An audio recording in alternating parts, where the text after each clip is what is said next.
ওম গম গণপতে নমঃ। ওম হ্রিম হ্রিম শ্রীম শ্রীম লক্ষ্মী বাসুদেবায় নমঃ। আপনাদের সবাইকে আমাদের পরিবারে সাদর অভ্যর্থনা জানাচ্ছি। আজকে খুব সুন্দর তথ্য প্রদান করব, একদম স্বাস্থ্যসম্মত উপায় আপনাদেরকে আমরা জানাবো যে আপনি যে কোনো মনোবাসনা পূর্ণ করতে চান না কেন, আপনার গাড়ি চাই, বাড়ি চাই, বা লাইফ পার্টনার চাই আপনার মনের মতন, বা চাকরি চাই, বা যে কোনো মনোবাসনা আপনি যেটি পূর্ণ করতে চান, কোর্ট কাচারি থেকে মুক্তি পেতে চান, বা জমি জায়গা কিনতে চান, ঘর বাড়ি চান, বিদেশ যাত্রা করতে চান, যেটা আপনার ইচ্ছা সেটা আপনি পাবেন। ইউনিভার্স আপনাকে সেটা অবশ্যই দেবে, পরমেশ্বর আপনাকে অবশ্যই দেবে, কিন্তু আপনাকে কি করতে হবে, বাড়ির একটি জায়গায় আপনাকে একটি জিনিস রেখে দিতে হবে, একটু লুকিয়ে রেখে দিতে হবে। সেটি কিভাবে রাখবেন, কবে, কখন, সে সম্পর্কে আমরা জানাবো। তার আগে আপনাদেরকে বিনম্র অনুরোধ জানাচ্ছি, চ্যানেলটিকে সাবস্ক্রাইব করে পাশে থাকা বেল আইকনটি ক্লিক করুন। আমাদের ভিডিও ভালো লাগলে লাইক করবেন আর শেয়ার করুন। কে জানে আপনার একটি শেয়ারের দ্বারা কার জীবনে কতটা উন্নতি হয়, তার জীবনে দুর্ভাগ্য থেকে সে সৌভাগ্যের দরজায় পৌঁছে যায়, আর আপনার অনেক পুণ্য সঞ্চয় হোক, তাই না? তাই প্রচুর শেয়ার করবেন। চলুন আমরা অবশ্যই আলোচনা আরম্ভ করি। দেখুন, এটি আপনি যে কোনো শুভ দিন করতে পারেন, আপনার যদি জন্মবার যেদিন সেই দিন করতে পারেন, কোনো অসুবিধা নেই। আপনি যে কোনো শুভ সময় করবেন, কিন্তু শুদ্ধ বস্ত্র পরিধান করে করবেন। আপনি যে ধর্মেরই মানুষ হন না কেন করতে পারেন, কোনো অসুবিধা নেই, কেননা এখানে কোনো মন্ত্রর উচ্চারণ নেই। অনেকে মন্ত্র উচ্চারণ করতে ভয় পান, বা তাদের মন্ত্র উচ্চারণ করতে অনীহা। কোনো অসুবিধা নেই, যে কোনো ধর্মের মানুষ করতে পারেন, কিন্তু শুদ্ধ বস্ত্র পরতে হবে। আর মহিলারা পিরিয়ড চলাকালীন করবেন না, এবং বাড়িতে কেউ মারা গেলে, এবং যতক্ষণ না শ্রাদ্ধ শান্তি হচ্ছে, এবং বাড়িতে যদি কোনো বাচ্চা জন্মায়, আতুর যতক্ষণ না উঠছে, এই কাজটি করবেন না। শুদ্ধ বস্ত্র পরিধান করে নিলেন, স্নান করার পর শুদ্ধ বস্ত্র পরিধান করে নিলেন। আপনি যদি এটা ব্রহ্ম মুহূর্তে করতে পারেন বা সন্ধ্যাতে করতে পারেন, সন্ধ্যা মানে হচ্ছে দুটো সময়ের সন্ধিক্ষণ মানেই সন্ধ্যা, সেটি ব্রহ্ম মুহূর্ত হতে পারে, আর সেটি দুপুর ঠিক 12টা হতে পারে, বা একদম যে আমাদের সায়ংকালীন যে সন্ধ্যা, গোধূলিবেলা, সে সময় করতে পারেন। বা যদি এই তিনটে আপনার কাছে অ্যাভেলেবেল না হয়, মধ্যরাত্রিতেও করতে পারেন, বা যে কোনো সময় আপনি করতে পারেন। কি করবেন, একটি ভোজপত্র নেবেন। ভোজপত্র কি এবারে জিজ্ঞাসা করবেন। আগে ভোজপত্র ব্যবহার করা হতো, এখনও ব্যবহার করা হয় মন্ত্র বা যে কোনো উইশ ফুলফিল করার জন্য। একটি গাছের ছাল, খুবই পবিত্র গাছ, সেই গাছ থেকে সংগ্রহ করা হয় গাছের ছাল। এগুলো আপনারা পূজাপাঠের দোকানে পেয়ে যাবেন। আপনি যে দেশেই থাকুন না কেন, ভোজপত্র সব জায়গায় পাওয়া যায়। ভোজপত্র কিনে নেবেন। আপনার উইশটা কত বড় সেটা অবশ্যই করবেন, লেখার জন্য আপনি ছোট বড় যেমনই পারবেন কিনে নেবেন। তার উপর আপনাকে লাল চন্দন নিতে হবে। লাল চন্দন অবশ্যই নিজে বেটে নেওয়ার চেষ্টা করবেন, কেননা বাজারে যে গুঁড়ো মতন লাল চন্দনের ডাস্ট পাওয়া যায় না, তার মধ্যে কিন্তু কাঠের গুঁড়ো মিশ্রণ থাকে। তাই নিজে যদি বেটে নিতে পারেন, একদম সর্বোৎকৃষ্ট, জেনুইন, পবিত্র থাকবে, শুদ্ধতা থাকবে, আর আসল হবে। বেটে নেবেন, বেটে নিয়ে করবেন। বলবেন আমার হাতে ব্যথা, ঠিক আছে, আপনি না পারেন আপনার পরিবারের কেউ বেটে দিক না, কোনো অসুবিধা নেই। লাল চন্দন নেবেন, এটাকে কালি হিসাবে ব্যবহার করতে হবে, কালির মতন। আর আপনাকে একটি গাছের ডাল নিতে হবে, সেটি হচ্ছে আপনার ডালিম গাছের ডাল। ডালিম গাছের ডাল খুব শুদ্ধ, জানেন তো। যে কোনো মন্ত্র লিখবেন বা উইশ যখনই আপনি লিখবেন, এই ডালিম গাছের ডালটাকে এর মতন করে নেবেন। পেনের যে আগে আমরা ছোটোবেলায় দেখবেন পেন ব্যবহার করতাম, কালির পেন, বা অনেক আগে ময়ূরের যে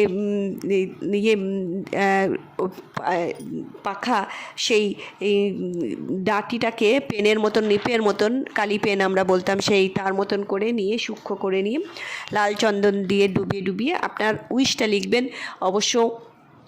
অবশ্যই প্রেজেন্ট টেন্সে লিখবেন। কিভাবে লিখবেন, ধরুন আপনি চাকরি পেতে চান, আপনি বলবেন যে আমি যেখানেই আপনি ব্যাংকে পেতে চান, বা স্কুলে পেতে চান, বা আপনি কোনো বেসরকারি আইটি জব পেতে চান, যেই জব আপনি পেতে চান না কেন, বলবেন আমি পেয়ে গেছি, এইভাবে লিখবেন।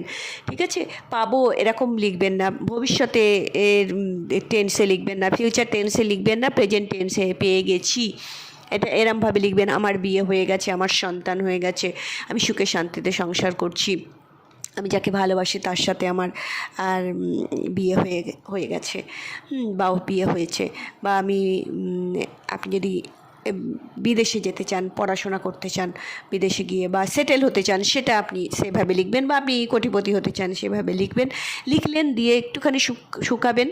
আপনি যদি পারেন এখানে আরতি করতে পারেন, না হলে আপনি এটা, আর যখন আপনি এই যে লিখছেন না, ভিজুয়ালাইজ করবেন, আপনি কল্পনা করবেন যে আপনি সেই জিনিসটি অ্যাচিভ করেছেন, আপনি সেটা পেয়ে গেছেন, এবং আফটার অ্যাচিভমেন্টের পর আপনার যে জয়, আপনার যে জয়ফুল রিয়াকশন, আপনার যে সুন্দর একটা প্রতিক্রিয়া, সেটি আপনি কি করবেন, সেটি ভিজুয়ালাইজ করবেন, সেটি কল্পনা করবেন মনে মনে যে আপনার অ্যাচিভমেন্ট, আপনি এটা কি করছেন, আপনি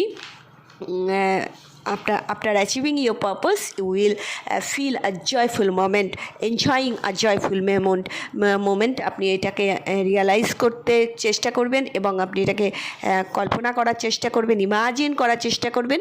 দিয়ে তারপরে আপনি নমস্কার করে আপনার বাড়ির যে পবিত্র স্থান, দেখুন আপনি যদি দেবদেবীর পূজা করেন, সেই দেবদেবীর পূজার স্থানে আপনি সুন্দর করে রেখে দিলেন। রোজই আপনি এটা ফুল দিতে পারেন, বা আপনি কি করতে পারেন, আরতি করতে পারেন, বা আপনি যদি পূজা পাঠ না করেন, আপনার বাড়ির যে পবিত্র স্থান, নিশ্চয়ই পবিত্র স্থান থাকবে, সেই পবিত্র স্থান যেখানে মানুষের সচরাচর হাত দেবে না, পরিষ্কার পরিচ্ছন্ন থাকবে, এমন জায়গায় রেখে দিন, রেখে দেবেন। বারবার আপনাকে খুলে দেখার দরকার নেই, এটা মাথায় রাখবেন, রেখে দেবেন। আপনি দেখবেন 6 মাসের মধ্যে আপনার সেটি পূর্ণ হয়ে গেছে। 6 মাস পর আপনি অবশ্যই সেটি খুলবেন, বা 6 মাসের আগে আপনার সেই আশা পূর্ণ হয়ে যাবে। তবে একটি কথা বলে রাখি, যতটা আপনি কংক্রিট বিশ্বাস নিয়ে যে এই কাজটি করছেন, ইউনিভার্স আপনাকে সাহায্য করবে, আপনার আশেপাশে যে শক্তি আছে, শুভ শক্তি, সেগুলো সাহায্য করবে।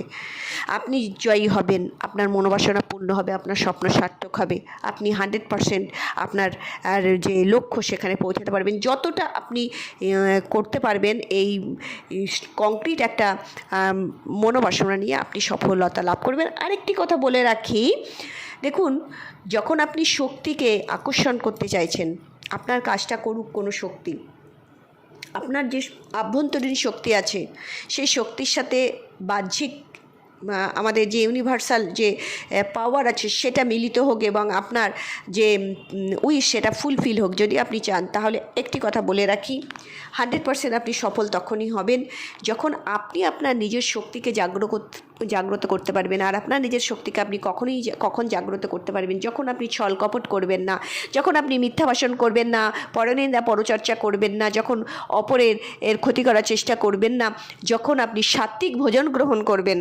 কেননা জানেন, আমরা যে ভোজন গ্রহণ করি, বেদে পরিষ্কার লেখা আছে, আহার শুদ্ধ তো সত্য শুদ্ধ। যেভাবে আমরা আহার গ্রহণ করি সেইভাবেই আমাদের সত্তা তৈরি হয়, এবং আমাদের মন মানসিকতা, ইভেন আমাদের ফিউচার, ইভেন আমাদের উইশ ফুলফিলমেন্ট, সমস্ত কিছু এই আমাদের খাদ্যের উপর নির্ভর করে। তাই সাত্ত্বিক খাবার গ্রহণ করবেন, এবং সাত্ত্বিক ভাবনা যদি আপনার মধ্যে থাকে, আপনাকে পৃথিবীর কোনো অশুভ শক্তি আটকাতে পারবে না। শুভ শক্তির জয়গান হবে, সত্যমেব জয়তে, সত্যের জয় সর্বদা হয়। এবং নিজের শক্তিটাকে জাগ্রত করুন।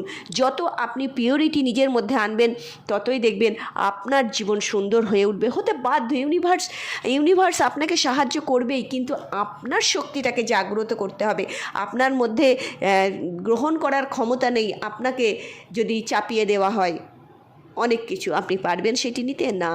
তাই আপনি নিজেকে গ্রহণ করার যোগ্য তৈরি করুন। ফার্স্ট ডিজার্ভ দেন ডিজায়ার, তাহলেই আপনি 100% অবশ্যই পাবেন।